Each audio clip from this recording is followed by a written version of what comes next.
तो सत्ता की पहली कुंजी आज की दो ऐसी राजनीतिक बैठकों पर आधारित है जिन्हें आप 2024 के लोकसभा चुनाव की तैयारियों की नींव कह सकते हैं। एक तरफ दिल्ली में बीजेपी की अगुवाई में एनडीए की बैठक हो रही है, दूसरी तरफ बेंगलुरु में कांग्रेस की अगुवाई में विपक्षी दलों की बैठक हुई। ये दोनों बैठकें इतनी महत्वपूर्ण हैं कि देश के ज्यादातर दल इसमें हिस्सा ले रहे हैं। ये एक ऐसी बैठक साबित हो सकती है जिसका 2024 के चुनाव पर सबसे ज्यादा असर हो। हमारे न्यूज मित्रों के लिए यह राजनीतिक खबर बहुत महत्वपूर्ण है, इसलिए हमने सत्ता की एक डिटेल कुंजी इस पर तैयार की है ताकि इस खबर को आप बहुत आसानी से समझ पाएं। आज की बैठक का सबसे बड़ा अपडेट यह है कि विपक्षी दलों ने अपने गठबंधन का नया नाम तय किया है। अब तक यूपीए के बैनर तले बीजेपी सरकार को घेरने वाले दलों के नए गठबंधन का नाम Indian national developmental inclusive alliance रखा गया है। इसे इंडिया के नाम से भी संबोधित किया जाएगा, जिसमें आई का मतलब इंडियन, एन का मतलब नेशनल, डी का मतलब डेवलपमेंटल और इंक्लूसिव का मतलब आई का मतलब इंक्लूसिव है और ए का मतलब अलायंस है। नए नाम को लेकर विपक्षी खेमे में काफी उत्साह है। 2024 के चुनाव के लिए वो इसे एनडीए बनाम इंडिया और मोदी बनाम इंडिया का नाम दे रहे हैं। Here we worked with UPA.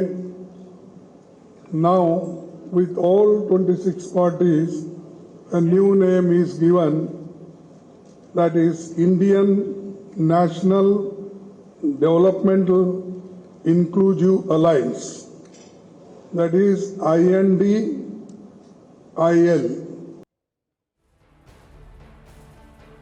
नए नाम के अलावा दोनों बैठकों की तस्वीर बहुत महत्वपूर्ण है, इसलिए आज की तस्वीरों पर नजर डालना बहुत ज्यादा जरूरी है, क्योंकि तस्वीरों से नेताओं की केमिस्ट्री पता चलती है, जो किसी भी चुनाव को जीतने के लिए सबसे अहम है।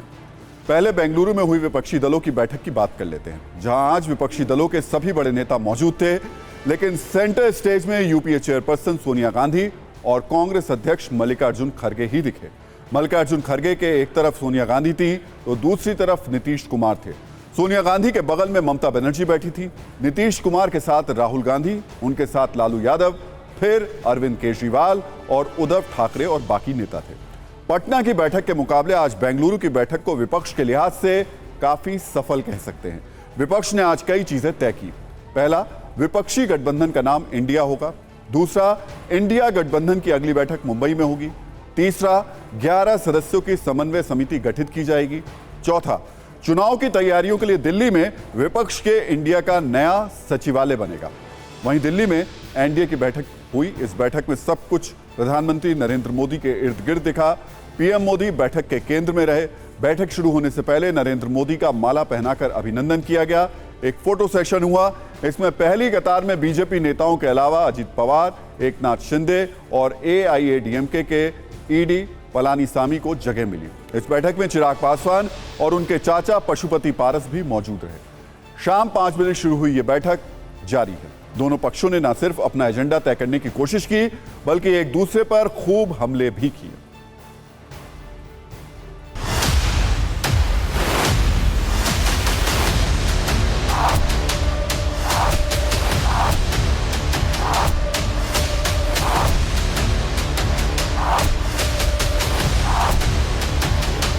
लड़ाई एनडीए और इंडिया के बीच में है, नरेंद्र मोदी जी और इंडिया के बीच में है,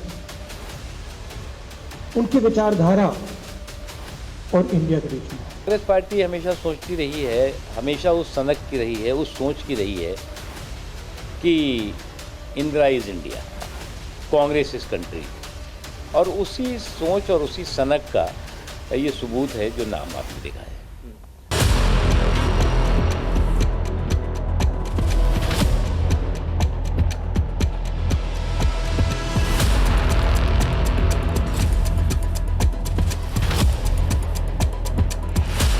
Let us challenge India. NDA, can you challenge India? Bhajpa, can you challenge India? कि उनके बीच में भारी डिफरेंस है, विचारधारा एक नहीं है, आइडियोलॉजी एक नहीं है, उनके स्टेट में आपस में लट्ठम लट्ठा चलता है। अभी बंगाल के अंदर ममता जी ने लेकिन कांग्रेस और कम्युनिस्ट के कार्यकर्ताओं को भी मार मार कर लाल कर दिया।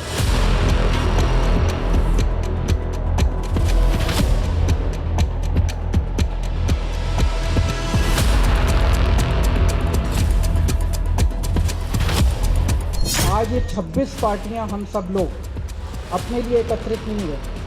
हम देश को एक तरफ बचाना है, जिस तरह से पूरे देश के अंदर नफरत फैलाई जा रही है उससे बचाना है। बिल्कुल विरोधाभास का आंदोलन है और मुझे लगता है कि राजनीतिक रूप से जिस प्रकार से ये प्रयास है, सिर्फ एक व्यक्ति को उस कुर्सी से बाहर लाने का प्रयास है, जो बिल्कुल देश की जनता कतई स्वीकार नहीं करेगी। तो विपक्षी दलों ने अपने गठबंधन का नया नाम भले ही इंडिया तय किया है, लेकिन प्रधानमंत्री नरेंद्र मोदी ने नए नाम तय करने से पहले ही विपक्षी नेताओं की बैठक को कट्टर भ्रष्टाचारी सम्मेलन कह दिया। पीएम मोदी ने पोर्ट ब्लेयर स्थित वीर सावरकर इंटरनेशनल एयरपोर्ट के उद्घाटन के मौके पर यह बात कही। देश की जनता कह रही है कि ये तो कट्टर भ्रष्टाचारी सम्मेलन हो रहा है, कट्टर भ्रष्टाचारी सम्मेलन हो रहा है। ये लोग गा कुछ और रहे हैं, हाल कुछ और है, इन्होंने लेबल कुछ और लगाया हुआ है, माल कुछ और है। इनका प्रोडक्ट है 20 लाख करोड़ रुपए के घोटाले की गारंटी। अगर कोई करोड़ों के घोटाले में जमानत पर है तो उसे बहुत सम्मान की नजर से देखा जाता है। अगर पूरा का पूरा परिवार ही जमानत पर है तो उसकी और ज्यादा खातिरदारी होती है। अगर किसी दल का कोई वर्तमान मंत्री भ्रष्टाचार के मामले में जेल जाता है तो उसे एक्स्ट्रा नंबर देकर स्पेशल इनवाइटी बुलाकर बुलाया जाता है। अगर कोई अदालत से करोड़ों के घोटाले में दोषी पाया गया है तो इस बैठक में शामिल होने की उसकी क्वालिफिकेशन और बढ़ जाती है। वैसे आज दोनों पक्षों की बैठक को सिर्फ भविष्य की रणनीति के हिसाब से नहीं देखा जा सकता है। इसको हमें वर्तमान के तराजू पर तोलकर देखना होगा। इसमें एक तरफ सत्ताधारी एनडीए है और दूसरी ओर इंडिया गठबंधन की विपक्षी पार्टियां। दावा है कि एनडीए की बैठक में 38 दल शामिल हो रहे हैं, जबकि इंडिया गठबंधन की बैठक में 26 राजनीतिक दल शामिल हैं। एनडीए में जो 38 दल शामिल हो रहे हैं उनके लोकसभा सांसदों की संख्या, अब थोड़ा गौर कीजिएगा, 331 है जो एनडीए में शामिल हुए दल हैं, जबकि इंडिया गठबंधन के 135 लोकसभा सांसद हैं। कुल 16 राज्यों में एनडीए के सीएम इस वक्त हैं, जबकि विपक्षी दलों के 11 राज्यों में सरकार है। तो ये दोनों पक्षों की ताकत है जिसे लेकर 2024 की रणनीतिक तैयारी की जा रही है। अब आपको एक बार जल्दी से दोनों पक्षों में कौन कौन से दल हैं वो भी बता देते हैं। और इसमें पहले एनडीए की बात करते हैं, जिसमें 38 दल हैं। इसमें किस पार्टी के कितने सांसद हैं ये देख लेते हैं। पहला, इसमें सबसे बड़ी पार्टी भारतीय जनता पार्टी है, इसके 303 सांसद हैं। दूसरी शिवसेना शिंदे है, इसके 12 सांसद हैं। तीसरी राष्ट्रीय कांग्रेस पार्टी अजीत पवार गुट है, इनका कोई भी सांसद नहीं है, 0 है। लोक जनशक्ति पार्टी पारस गुट 5 सांसद हैं। लोक जनशक्ति पार्टी चिराग गुट 1 सांसद हैं इसके। अपना दल सोनेलाल 2 सांसद, एआईएडीएमके 1 सांसद, नेशनल पीपल्स पार्टी 1 सांसद, और फिर आप लाइन से देखते चलिए स्क्रीन पर, नेशनल डेमोक्रेटिक प्रोग्रेसिव पार्टी 1 सांसद, all India Jharkhand student union 1 सांसद, और फिर बहुत सारे 38 जब दलों पर आप जाएंगे तो 1-1 है।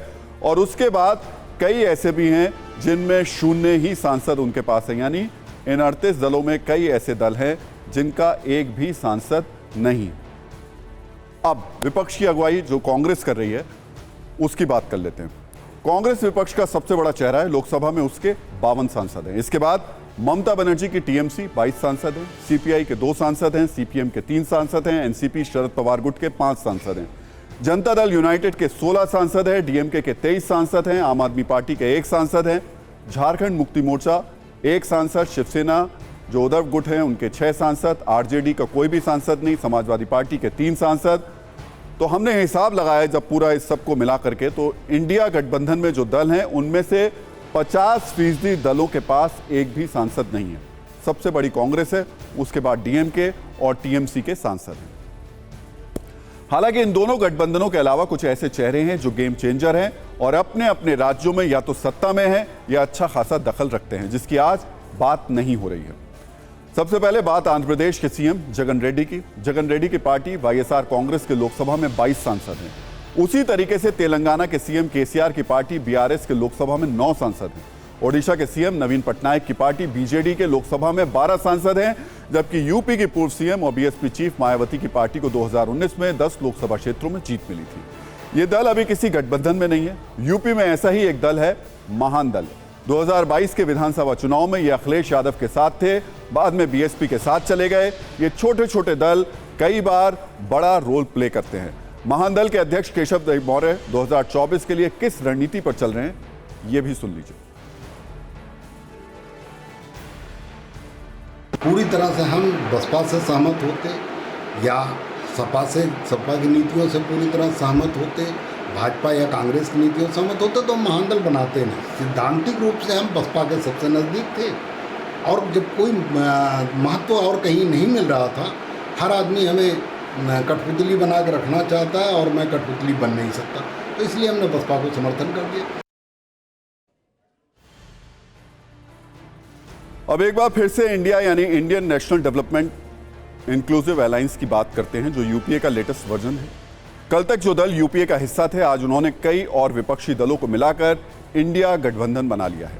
अगर इतिहास की बात करें तो यूनाइटेड प्रोग्रेसिव अलायंस यानी यूपीए 2004 में बना था, जो 2023 में यानी आज एक तरीके से खत्म हो गया। 2004 में जब यूपीए बना था तो सोनिया गांधी इसकी चेयरपर्सन थी, हरकिशन सिंह सुरजीत इसके संयोजक थे। सरकार चलाने के लिए यूपीए का गठन किया गया था। हालांकि यूपीए के गठन से करीब 6 साल पहले ही 1998 में बीजेपी की अगुवाई में नेशनल डेमोक्रेटिक अलायंस बना था। अटल बिहारी वाजपेयी इसके पहले अध्यक्ष थे और जॉर्ज फर्नांडिस इसके संयोजक। बाद में इसके अध्यक्ष और संयोजक बदलते रहे। वैसे विपक्षी दलों ने अपने नए गठबंधन का नाम काफी बेहतर तरीके से रखा है। एनडीए के लिए इंडिया को हराने की बात करना शब्दों के मामले में आसान नहीं होगा। हर बार भाषण देते हुए या विपक्षी गठबंधन पर वार करते हुए इंडिया नाम का शब्द सामने खड़ा हो जाएगा। वो इंडिया को हराएंगे, ऐसी शब्दावली चुनावी सीजन में खूब ट्रेंड करने वाली है। वैसे न्यूज मित्रों की जानकारी के लिए यह बताना जरूरी है कि राजनीतिक गठबंधन के नामों का कोई कानूनी आधार नहीं होता।